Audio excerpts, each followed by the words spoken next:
শিল্পাঞ্চল আশুলিয়ায় শ্রমিক ও যৌথ বাহিনীর সদস্যদের সংঘর্ষে গুলিবিদ্ধ হয়ে এক শ্রমিক নিহত হয়েছেন। গুলিবিদ্ধ সহ আহত হয়েছেন অন্তত ৩০ জন। সে সময় বিক্ষুব্ধ শ্রমিকরা যৌথ বাহিনীর অন্তত ৫টি গাড়ি ভাঙচুর করেন। আজ সোমবার দুপুর ১২টার দিকে বাইপাইল আবদুল্লাপুর সড়কের টঙ্গাবাড়ি এলাকায় মন্ডল গ্রুপের সামনে এই ঘটনা ঘটে। আজ সকালে মন্ডল গ্রুপের শ্রমিকদের সঙ্গে মালিকপক্ষ, শ্রমিক প্রতিনিধি ও আইন শৃঙ্খলা বাহিনীর বৈঠক চলছিল। সমঝোতা না হওয়ায় শ্রমিকরা কারখানার বাইরে অবস্থান নেন। পরে অন্যান্য কারখানার শ্রমিকরা সেখানে জড়ো হন। তারা আরও জানায়, যৌথ বাহিনী ও শ্রমিকরা মুখোমুখি অবস্থান নিলে শ্রমিকরা র্যাব ও পুলিশের কয়েকটি গাড়ি ভাঙচুর করেন। যৌথ বাহিনীর সদস্যরা লাঠিচার্জ করলে শ্রমিকরা আরও মারমুখী হয়ে ওঠেন।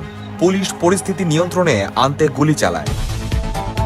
নিহত শ্রমিকের নাম কাউসার হোসেন খান। তিনি ম্যাঙ্গোটেক্স লিমিটেডের অপারেটর ছিলেন। কাউসার আহমেদ, আনুমানিক বয়স ২৬।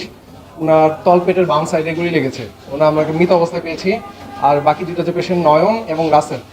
নয়ন যে পেশেন্ট, ওনার বুকের ডাউন সাইডে গুলি লেগে বের হয়ে গিয়েছে। আর রাসেল যে পেশেন্টটা, ওনার বুকের মাঝখানে গুলি লেগে একটা পিছন দিয়ে বের হয়ে গেছে এবং পেটে একটা গুলি লেগে পিছন দিয়ে বের হয়ে গেছে। আমরা ধারণা করতেছি দেখে। যে দুজন পেশেন্ট ভর্তি হয়েছে, দুজনের অবস্থায় আশঙ্কাজনক। একজন সরাসরি আইসিইউতে ভর্তি হয়েছেন, আরেকজনকে আমরা সার্জারি ডিপার্টমেন্টের আন্ডারে ভর্তি দিয়েছি। গুলি ও লাঠিচার্জে অন্তত ৩০ জন শ্রমিক আহত হয়েছেন বলে শ্রমিকরা দাবি করেন।